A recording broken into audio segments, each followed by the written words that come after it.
ছেলে দুইটাকে তিলে তিলে বড় করার চেষ্টা করছি, কোনো প্রকার কষ্ট দিই নেই, কোনো প্রকার আঘাত করে নেই, শারীরিক কোনোদিন শাস্তি দিই নেই।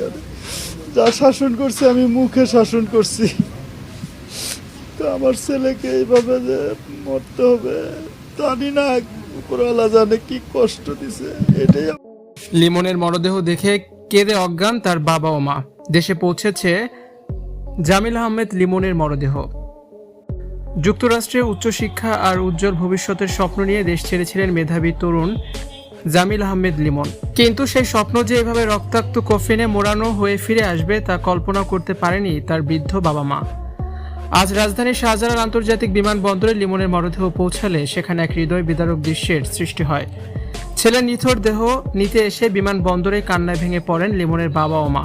যে সন্তানকে কোনোদিনও গায়ে হাত তোলেননি তার বাবা, সেই ছেলের ক্ষতবিক্ষত ও খণ্ডিত দেহের ভার সইবার শক্তি হারিয়ে বারবার জ্ঞান হারাচ্ছিলেন তারা। লিমনের মা হাজারি করে বলছিলেন, কত আশা নিয়ে আমার মানিককে বিদেশে পাঠিয়েছিলাম, এখন কার কাছে যাব।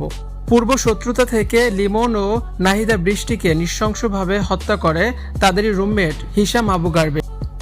দুজনের দেহ টুকরো টুকরো করে বস্তাবন্দি করা হয়েছিল এবং সেটা পানির মধ্যে ফেলে দেওয়া হয়। এই ঘটনায় ঘাতক হিশামকে ইতিমধ্যে স্থানীয় পুলিশ গ্রেপ্তার করেছে।